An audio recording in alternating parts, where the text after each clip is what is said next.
Taches sur le visage, cause, type et traitement. Toutes les taches sur le visage n'ont pas la même cause ni les mêmes caractéristiques. Cependant, chacune a un traitement spécifique. Vous voulez en savoir plus sur les différentes taches de votre visage? Il existe plusieurs types de taches sur le visage qui ont tendance à devenir plus visibles avec le temps. Il y a certaines différences entre elles, tant au niveau de la couleur, de la taille et de l'épaisseur. De plus, leur présence est influencée par plusieurs facteurs. En général, elles peuvent être générées par l'utilisation de médicaments, des altérations hormonales, une exposition excessive aux rayons solaires, entre autres facteurs qui agissent sur les mélanocytes. Ces dernières sont responsables de la formation de taches sur le visage et le corps. Quelles en sont les causes, les types et les traitements? Lisez la suite. Taches sur la peau les plus courantes. Toutes les taches du visage ne sont pas le résultat de l'exposition au soleil et de l'âge. Certaines d'entre elles sont des manifestations de maladies qui nécessitent un traitement particulier. En voici quelques-unes. Kératose solaire. Les kératoses solaires sont des manifestations précancéreuses qui ont un développement constant et lent. Elles se produisent dans les zones de la peau qui ont été exposées aux rayons du soleil au fil du temps. Elles commencent à apparaître pour la première fois à partir de 40 ans, sur les oreilles, le cuir chevelu et le visage. Ce sont des plaques écailleuses, rugueuses au toucher, épaisses, qui peuvent être rouges, brunes ou roses. Elles sont souvent confondues dans le diagnostic avec les verrues communes, ce qui retarde leur diagnostic. Lentigo actinique. Le lentigo actinique, également connu sous le nom de lentigo solaire ou lentigo sénile, est une manifestation bénigne qui trouve son origine dans les zones cutanées exposées au soleil. Il s'agit de taches hyperpigmentées, brunâtres, adjacentes à la peau, d'aspect normal et sans relief. Elles se situent sur le visage, les avant-bras, le dos des mains et la partie supérieure du tronc. Une publication de la revue American Family Physician conclut que son diagnostic différentiel s'effectue avec les éphélides, le lentigo malin et les kératoses séboréiques. Ce n'est pas une lésion qui doit être traitée, mais son apparence simple affirme qu'il y a une photolésion et, généralement, elle tend à être un inconvénient du point de vue esthétique. Pityriasis alba. Le pityriasis alba est une des variantes des taches du visage dont l'évolution est chronique. Il s'agit d'une dermatose asymptomatique, plus fréquente chez les enfants. Les taches se manifestent par une légère desquamation et se caractérisent par leur hypochromie.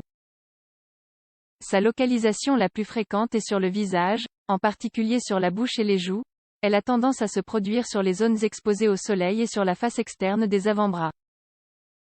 Selon une étude publiée dans la revue QT, ce n'est pas une maladie grave, mais elle est fréquente, et il n'existe pas de traitement correct. Les lésions peuvent prendre des mois pour se résorber spontanément. Éphélides parmi les taches sur le visage. Les éphélides, également appelées taches de rousseur, sont de petites taches qui n'ont pas de relief brunâtre. Elles sont situées dans les zones du corps les plus exposées aux rayons du soleil. En outre, elles sont associées à une peau claire avec des cheveux blonds ou roux, qui ont un héritage dominant. Elles apparaissent comme une réaction protectrice aux rayons ultraviolets. C'est pour cette raison que pendant la saison estivale, elles s'intensifient ou s'aggravent. Pour les prévenir, il est recommandé d'utiliser un indice de protection solaire tous les jours, quelle que soit la période de l'année. Vitiligo. Le vitiligo est une maladie dégénérative qui fait disparaître complètement la pigmentation normale de la surface de la peau. Des taches blanchâtres sont présentes dans des zones périorificielles bien définies, comme autour de la bouche, des yeux, des mains et des jambes.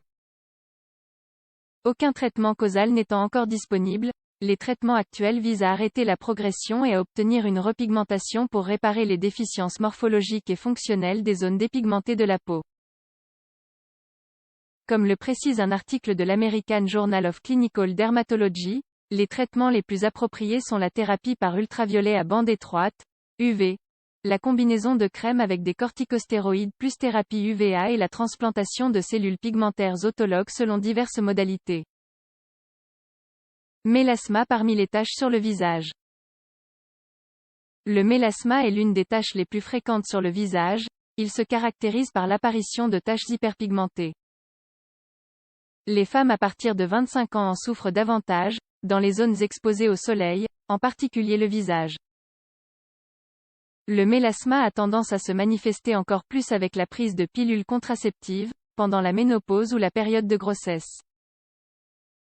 Cependant, il existe des variations de traitement qui vont des crèmes dépigmentantes aux procédures avec différents types de lasers. Les grains de beauté. Les grains de beauté ou névus sont des formations plates ou surélevées, qui contiennent de la mélanine.